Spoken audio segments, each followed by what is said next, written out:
في الصور ذلك يوم الوعيد وجاءت كل نفس معها سائق وشهيد لقد كنت في غفلة من هذا فكشفنا عنك غطاءك فبصرك اليوم حديد آمنا بالله صدق الله العلي العظيم.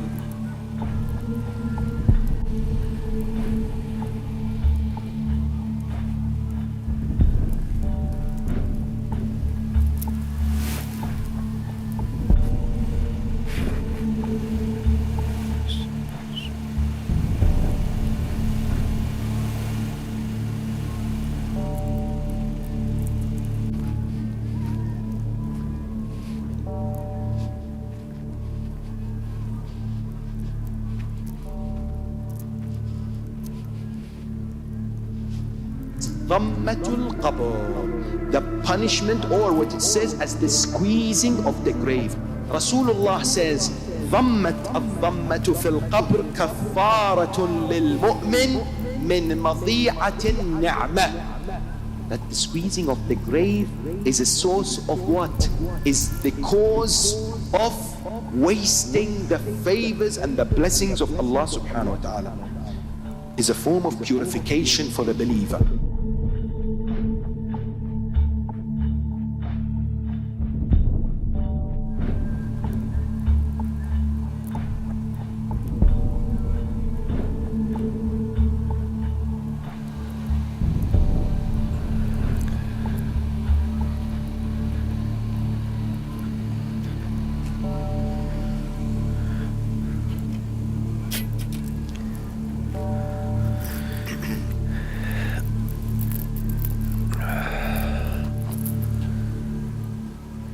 Sheikhna, during COVID you were quite busy with janazah prayers and janazah preparations. You were quite involved in the whole process. Why? Bismillah ar-Rahman ar-Rahim. I felt that it was also an important responsibility, since there were restrictions for who can take these kind of roles, and it was a difficult moment, for people who have lost their loved ones, because many could not actually come and take part in the funeral, and the number of people leaving this world was much more. So it was more of a necessity. Given also I'm slightly younger in age than many other scholars in United Kingdom or in London area, there was a need to kind of take this role and help out whenever possible. What are the stages that one goes through during death? What's the most difficult part? I think when you examine the Holy Quran, you'll find that over a quarter of the verses are related to eschatology, which is the study of death, afterlife, barzakh, and the hereafter. Over 1,250 ayat are present in the Holy Quran that discuss this subject in so much detail. There is no religion or faith that has so much focus on this area like the religion of Islam. And you look at the world of hadith from the Prophet and this Ahl al-Bayt alayhum salam, and they allow us to clearly have a understanding of the journey that each and every individual takes part. There are two things that we have no choice in whatsoever: life and death. Life, nobody is asked when they're brought into this existence, and death, nobody's permission is taken before they leave this world. And so as much as one is afraid of this subject, because it's the second most area that people are afraid of. It's called thanatophobia, the fear of death. There is a need to be well prepared and well equipped. Yet there is a very negative connotation associated with this journey. Many people have this element of apprehension, concern, confusion due to the lack of knowledge about what actually awaits them. The more knowledge they have, the more empowered they are to be prepared by it. But like anything else, like any illness or anything that we may face in life that's scary, there are ways to make ourselves in a better position in this regard. And I think sometimes we look at death in one aspect, one kind of angle, but there are a number of things that a person who is about to go through this journey experiences. The first area is the ihtidar. Ihtidar is that they are getting ready in anticipation for their soul to be extracted from their body. And in those moments, I mean, you've got to remember that in this worldly view, we categorize it in terms of time, but when an individual is moving to this alamul malakut, the realm, the metaphysical realm, the angelic realm, time no longer plays such an important role. So it could feel like it's a long period, but for the person who's sitting next to an individual going through the preparation to leave this world, it could be a few seconds. And the alamul, the ihtidar is essentially the beginning of the realization that life is over. It's not necessarily something that happens quite quickly. An individual begins to see things such as, for example, the shaitan. We are told in riwayat of the Ahl al-Bayt that the shaitan comes at that stage and begins to try and make the individual weaker if they're weak in iman, and that's why we have ad'iyah such as dua al-adila, to try and put the individual back on track and not to be tempted by the whisperings of the shaitan. And that's where they begin to see Malakul Maut, the angel of death, ihtidar. And the riwayat tells us that the way they see Malakul Maut is dependent on their deeds, depending on their aqidah. And today, if you were to ask anyone, describe for me Malakul Maut, they would say, I'm sure it's this scary, humongous, evil-looking monster that wants to remove the soul from the body. But the riwayat tell us, on the contrary, it could be one of the most beautiful creations that a human being has seen, or it could also be a horrific sight for an individual when they see that. And when they begin to see the angel of death, that's when perhaps the second area after ihtidar, which is sakaratul maut, begins to kind of materialize. That's where the Quran says, وَجَاءَتْ سَكْرَةُ الْمَوْتِ بِالْحَقِّ ذَلِكَ مَا كُنْتَ مِنْهُ تَحِيدٌ. Amir al-Mu'mineen Salamullahi alayhi Nahj Balagha talks about the pain that an individual goes through in sakaratul maut. He describes it like a scissors that cuts flesh, and it is due to the soul being extracted from the body. I sometimes give this example of how, like, for instance, if you have something super glued to your skin or something else, and you're trying to pull it apart, it's very, very difficult because that is firmly attached to that substance or that material. So you're pulling it with resistance, and you might tear it if it's like a piece of paper or of anything else. Similarly, throughout life, this nafs that we are kind of carrying, the body's carrying it, becomes so attached to this world that it becomes incredibly difficult to remove it. And the more it is attached, the more painful the process of sakaratul maut is, and the individual will go through that particular pain. But there are things that people can do, and I guess what the religion teachings of Islam want a human being to realize is that it's not all gloom and doom. The story and the subject of death is discussed in extensive detail so that we are much more prepared, so that we can help ourselves. You participated in many janazas, as you mentioned. What was your first experience of death? I remember when I was young, perhaps maybe 6, if I'm not mistaken, or about that age, as a child. I remember my uncle, my mother's uncle, who was a very well-known scholar in Quranic sciences, Dr. Sayyid Dawood Al-Attar. He was a very well-known poet and an exceptional author. He had suddenly passed away, and obviously this was very distressing for the family.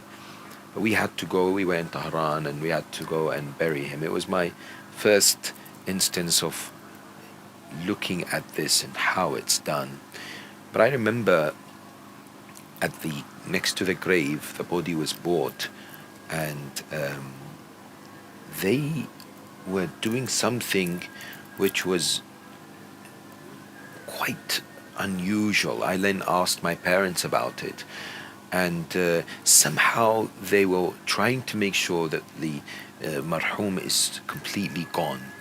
I can't remember what they were doing, pressing on the chest or any other, and I was wondering what is it that they do. And then of course I heard when I was older, and I was explained that because of the speed by which people die, sometimes their heart is somehow pumps again, so they're able to live, and therefore they quickly wash the body, they quickly are in the process of burial, so they do something next to the grave to ensure that they're completely dead. This was later something that I realized when I spoke to people who've gone through this process, because there was a khadim of Imam Hussein alayhi salam in one of the Western countries that I had the honor of speaking to, and I confirmed this story with a number of others who said that he had a heart attack. He was in his 60s and he had a heart attack, and he was rushed to the hospital. They tried to save him in Canada, but they were not able to, and they saw that his heart had stopped. The doctors tried, but then they declared that he was dead. One of the mu'mineen that was next to him said, I want to recite what is known as talqeen. The talqeen is very vital, of course. It's recited right at the moment when an individual dies. It's recited when we are placing the body in the grave just before the burial, and then it's recited after burial as well. 3 occasions where talqeen is the affirmation of the belief of an individual. So he said, when I was reading this talqeen, after a few minutes I saw a movement, and I was surprised, but I thought I was imagining. And then this happened again, and I called the doctors, and then they switched on the machine that does the heart, and the heart was back. And they said this was a miracle. They couldn't believe it. This was only about maybe 10-15 years ago. And I spoke to the brother. The brother was the same brother who said to me that, I went through this near-death experience, and he was very grateful that Allah has given him the opportunity to return back. And very incidentally, those who were around him said that after he went through this experience of tasting death, so to speak, he became somebody who would not miss Ziyaratul Hussein in Ashura and Arba'een, and the khidmah to the Zuwar, something he didn't do before. And he would not say why. Something he saw, something he experienced, and he told me this as well when I had the honor to live with him a few days as I was reciting one of the centers. So he was the caretaker of that center, so I was able to really understand his journey. So then it began to click, all the experiences of people who have gone through this, and perhaps Allah subhanahu wa ta'ala had given them the opportunity to return back, like Allama Tabarsi famously, who was buried, and Allah tabarak wa ta'ala gave him his life back, and he had this particular nidhr that if he had life, he would write the famous tafsir of the Quran, and Allah subhanahu wa ta'ala saved him through a person who came and tried to exhume the body to steal the kafan, and he realized that Allama was alive, and he was able to write this monumental works, the tafsir of the Quran. I'm guessing you think a lot about death. Death, theologically, death, the jurisprudence, death, the stages. About death on a personal level? Do you think on death? I don't think I can do any of my work and any small amount of service that I do without reflecting on death. Because for me, it's the realization that I could leave tomorrow or even today. And the verse in the Quran that plays in my mind constantly is يا أيها الذين آمنوا اتقوا الله ولتنظر نفس ما قدمت لغد واتقوا الله.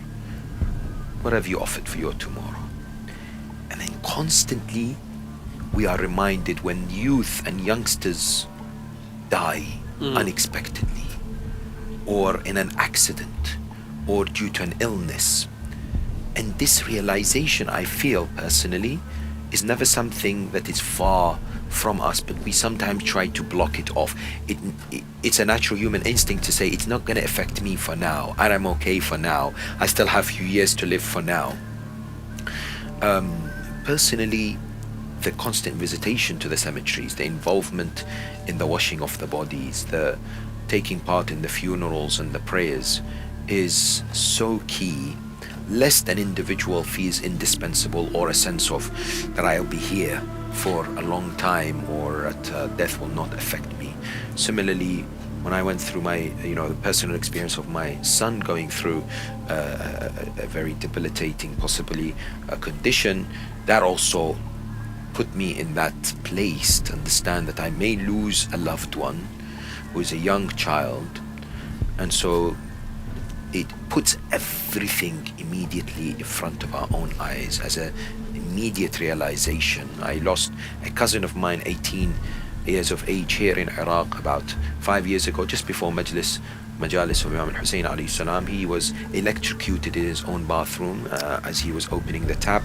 Somehow there was an electric current and he became electrocuted, and he died. He was 18. He had not yet done anything in life. And they found him like a wooden plank, because he was alone in the house. I think for most of us, what happens is that Allah subhanahu wa ta'ala sends us signals, sends us messages, sends us alarm bells. And the Quran is very clear. وَلَا تَدْرِي نَفْسٌ بِأَيِّ أَرْضٍ تَمُوتُ. But sadly, which means no one knows which earth, which part of the land, when they will die. And this realization, I think most of us know. Yeah. But we choose in probably the Western world and other places. And I remember learning that cemeteries in the past used to be next to mosques. Yeah. But now they're far. Outskirts. In the attempt to try and make people think about that area being some other reality, some other realm that may not be as necessarily affecting us now. Whereas before, you go to the mosque regularly. And notice how even outside the school of Ahlul Bayt, or outside Islam, notice how cemeteries are in churches. Today when you go to churches, they have graves of a few hundred years, and this has changed now. There are cemeteries, but people don't bury in churches anymore because there's no space. But that's how it used to be as well. So in other religions, they had that idea too somehow, that you've come for church, you've come to pray, but also you remember those who've left this world. But I think it has also a spiritual dimension of the need to awaken the conscience of the human being, to humble them, to make them prepared, and to make them understand that it could be them next. When I wash the body, for example, I'm very careful because I'm thinking I could be lying there, and I would like somebody to wash my body with care and gentle approach. So I think if you look at Dua Abu Hamza Thamali, if you look at Najul Balagha, the references to death are so frequent that makes us realize that a true follower of the religion of Islam and the Ahl al-Bayt can never take this subject lightly, and can never succumb to the Western or other ideology that says it's negative and it's scary and let's leave and it's for the movies only. So do you think you've overcome this fear? Death is a reality. It's one thing that no one can deny. No one can say, I'm not going to die. But do you think, and let's not, lie, or let's not hide the fact that it's scary. This sense of fear of leaving maybe your loved ones, leaving your family, the world that you live in, that some sadly attach themselves to, as you mentioned, the attachment you have to this world, whatever it may be, al-mal wal-banoon. Do you think you've overcome that fear? And one, and two, do you think you've overcome that fear because of what you do? Do you think if you weren't participating in the janazah process, you would have, the fear level would have been the same? And I'm asking this maybe to say, if those that have fear, they may participate in these, Yeah. and maybe to remove the fear. It's certainly highly recommended to take part in funerals, and I've always said to people, if you can volunteer and take part in the washing of the bodies of the dead, it certainly makes us, because I speak to people and they say, I've never seen a dead body before, and that even adds to the concerns that people have regarding death and what happens and so on. It reduces it a bit, but I think the notion of being placed somewhere under the ground where you are in a confined space and a realm that is unknown is the most fearful thing. For me though, the most element that I'm concerned with is the fact that I cannot then change something and I cannot correct it once it's over. Not in your control. That's it. Because today, if I have a wallet and it's lost, la samahallah, and the money goes, I can make it. I can work hard and earn the money. If there is, God forbid, a health condition, I can go and seek some kind of remedy and make myself better. If, for example, someone's upset with me, I try and correct that relationship. There is always a way. But death is irreversible. I'm not able to return back. I'm not able to correct things, except for a few things that we can do in this world that will help us, such as sadaqah jariyah, waladun salihun yad'u lah, righteous servant, righteous son or daughter who prays for us. Amal salih, a righteous deed that we may have done, right? But generally speaking, is that element of the lack of the ability to change what has already happened, and it's all over now. You're completely in the hands of Allah subhanahu wa ta'ala, and that, I think, for me, keeps me on edge all the time. Sheikh Mohammed, you're a brother. I've known you for a long time. May Allah bless you and prolong your life. But what do you think the hard or the most difficult part for you will be? Do you think when you come towards this, this death that we'll all face, but personally for you, what's the most difficult part when you think about death? I remember reading the story of Abu Dharr al-Ghafari radwanullahi ta'ala alayh, and there are indications that others may have gone through the same thing before leaving this world. They had tears in their eyes, and some of the companions, some of the Ahl al-Bayt sometimes would say to them, why are you crying? What is the reason? Are you worried about the journey of death? They would say, no, we are going to Rabbun Kareem. Yes, we are submitting to our Lord. But it's firaqul ahibba. It's the leaving behind of the loved ones, which is the most painful, I think, the most frightening thought. Because each and one of us has established an attachment with some of our family members, some of our friends. And the realization that you're no longer able to be with them.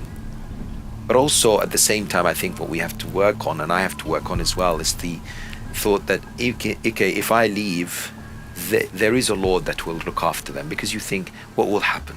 Who will look after them? Who will do what I'm doing at the moment? Because you imagine a world without you doing all the things that you normally do, and you see it as bleak, you see it as scary, because it's a massive void. But I'm not the first to die, and I'm not the last to die either. So it will, and it always has worked out. And there's always ways for people to live their lives and make things work. So that fear also is a false sense that Shaitan tries to place in our hearts to distance ourselves away from the readiness and the preparation itself. But again, another fear that possibly exists in our hearts is the questioning on some of the deeds that we may not have recollection of, the huquq of others, The rights the of rights others. of others, which we may have taken away. Without Somebody knowing. we may have upset without necessarily knowing. Something I have taken from someone and has not returned, and things like that. The other fear that I have is the whole focus in Islam is about ikhlas. It's all about sincerity. It's about doing it for the sake of Allah. What if I'm doing something not for the sake of Allah? What if the deeds I'm performing, whatever it could be, what if some of them is to somehow appease others? How will that be experienced in the realm of barzakh and in the akhirah? We have some credible stories from the Ahl al-Bayt and others where some deeds that we've done that are small have tremendous impact, both positively and negatively. It is well known about the story of Allama Majlisi, where he and another scholar said, whoever dies first, we ask Allah to come to each other in Alam al-Barzakh. And Allama Majlisi died. Then the other scholar, Suhaim al-Barzakh, said, you must be in a very good place. He said, yes, but not because of Bihar al-Anwar. He said to him, why? He said, the Malaika told me that one day you were passing by in the market and you had bought some fruits, and there was a child who was poor and who was begging, and you decided to give the fruits. That deed is greater than you writing Bihar al-Anwar. And it makes you think, wow, that is a very profound way of looking at some of these aspects in our lives. And inshallah, we can do everything that we can for the sake of Allah, but it's certainly something to keep us on edge. May Allah bless you, Sheikh, and give you a healthy life, inshallah, in the service of the Ahl al-Bayt, inshallah. Sheikh, if you're inshallah reach that stage, do you think any of the actions that you've done, do you think these a'mal that you've done for the sake of Islam, for the sake of the Ahl al-Bayt, if you were to pick one of these actions and say this is the action that I can be proud of? And again, this is also a lesson to our brothers and sisters, as you mentioned, this action of qada haja, maybe that Allama al-Majlisi. Which of your actions do you think will benefit you?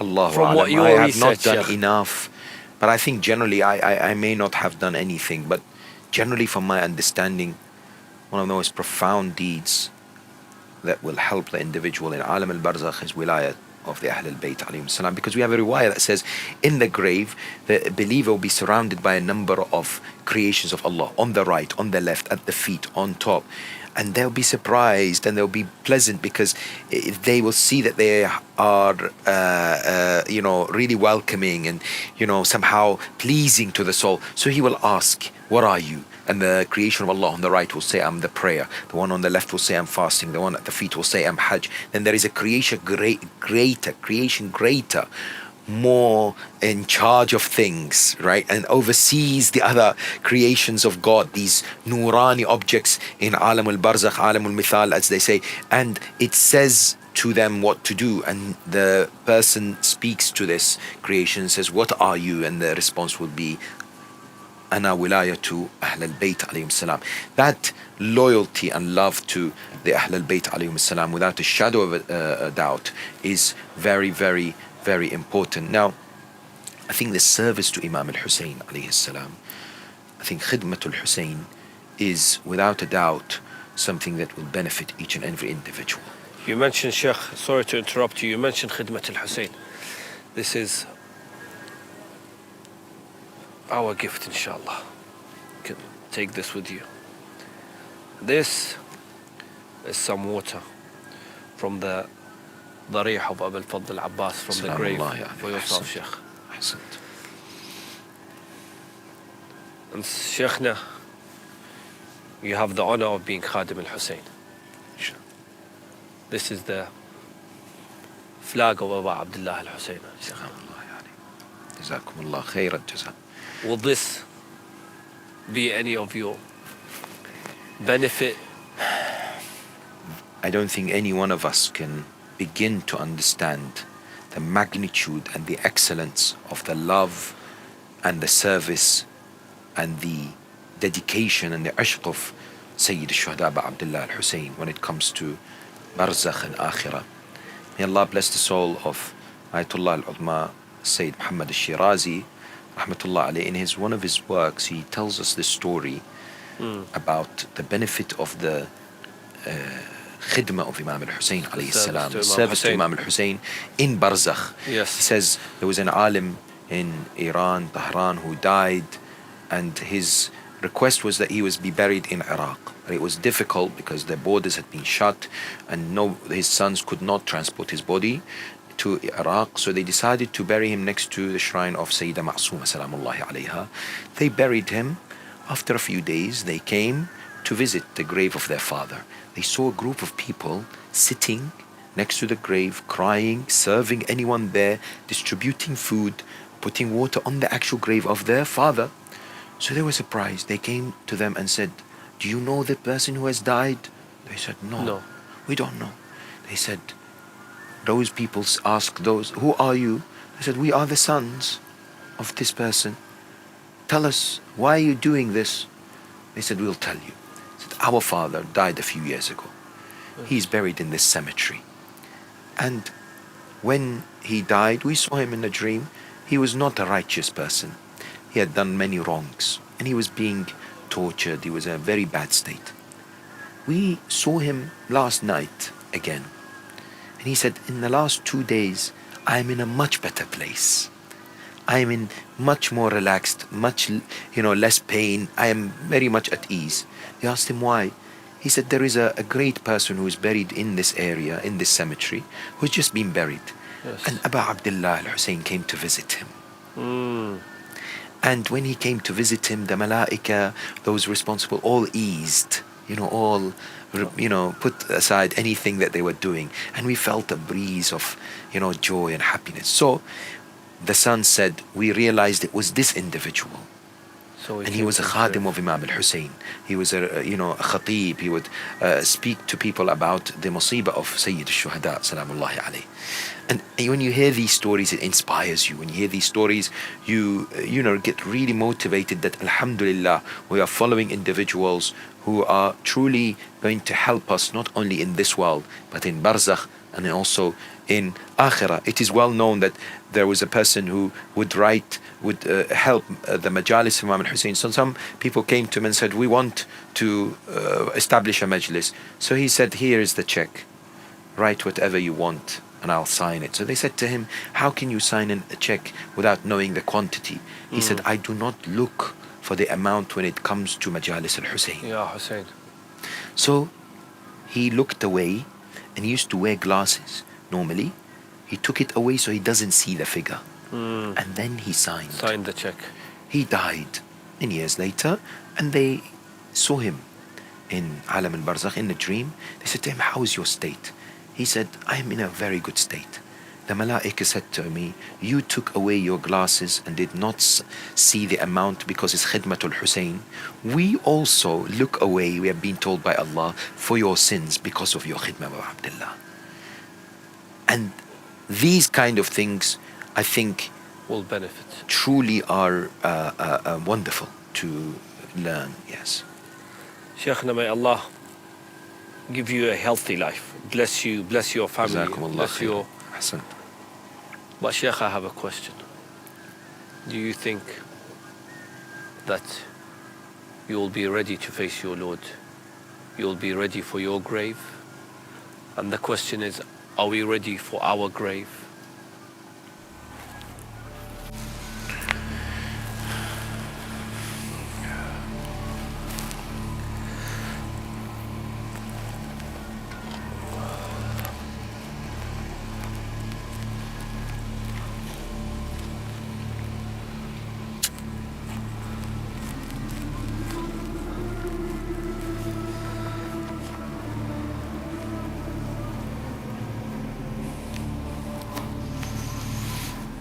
Shaykhna, we're in the land of Abu Abdullah al-Hussein alayhi salam. We're in Karbala. We're in a cemetery in Karbala. It's cold. But we're all gonna face this one day. I'm sure you've stood on top of many different graves, loved ones, people you've served with in the community, people even maybe you may not know. And they've all had to face this, Sheikhna. Sometimes we become speechless. Sometimes we look at this hole and we wonder, how will we survive? How is it that we can be there all alone? We remember the words of Imam Zayn al-Abidin in Dua Abu Hamza al-Thamali, where he talks about this, when he says, وَمَا لِي لَا أَبْكِي لا مالي لا أبكي ولا أدري إلى ما يكون مصيري وأرى أيامي تخادعني. I see my days deceiving me. وَلَقَدْ خَفَقَتْ عِنْدَ رَأْسِي أَجْرِحَةُ الْمَوْتِ, that the wings of death are right next to me. مَا لِي لَا أَبْكِي أَبْكِي لِضِيقِ قَبْرِي أَبْكِي لِظُلْمَةِ لَحْدِي أَبْكِي لسؤال منكر ونكير إياي أبكي لخروجي من قبري وحيدا حاملا ثقلي على ظهري أنظر مرة عن يميني وأخرى عن شمالي. It's dark, Imam alayhi salam says. It's tight. I'm alone. I leave looking towards the right and looking towards the left, carrying the weight of my deeds on the day of Qiyamah. And you begin, and that is what is so important, to be able to see this. Some of our scholars would dig a grave like this in their back garden so that they would constantly look at it. Some would stay in it and sleep in it overnight and then wake up in the morning and then realize Allah has given them an opportunity to live once again. It's that making it a real fact. Is that making it part and parcel of our lives, because it is something we will end up going to. But when I look at this, one thing that really makes me reflect is those moments where Imam Zayn al-Abidin alayhi salam buried his father Imam al-Hussein.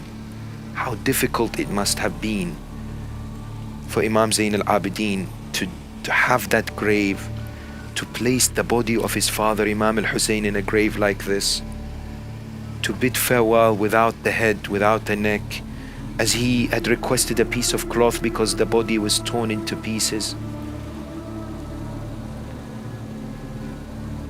But it is the truth, and that's what we recite in Talqeen al-Mawtu Haqq. Sheikhna, how much will that flag benefit you? May Allah prolong your life, Sheikh, and give you a healthy life. And inshallah, when you are ready to face your Lord, Abu Abdullah al-Hussein alayhi salam will intercede for you. Ajma'een, inshallah. Ajma'een.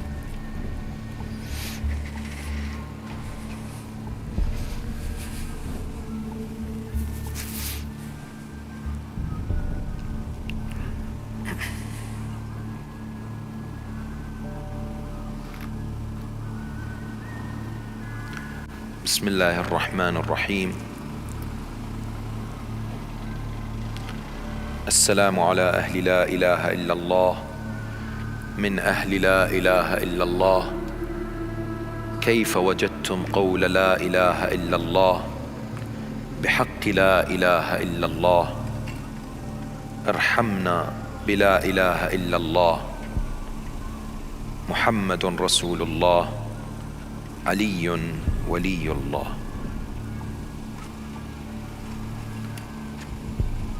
تلك الدار الآخرة نجعلها للذين لا يريدون علوا في الأرض ولا فسادا والعاقبة للمتقين.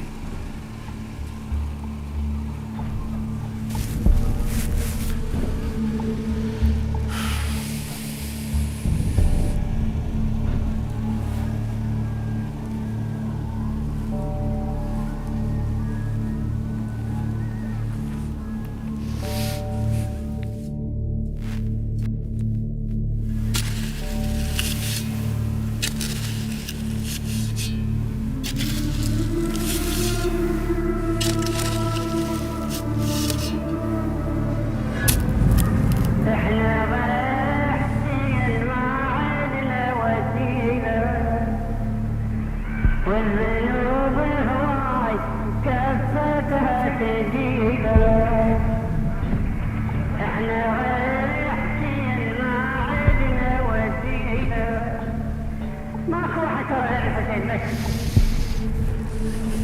احنا رايحين ما عدنا وسيله والضيوف هواك كالصوت تجيبه وغدا يبدو لنا سدا منيعا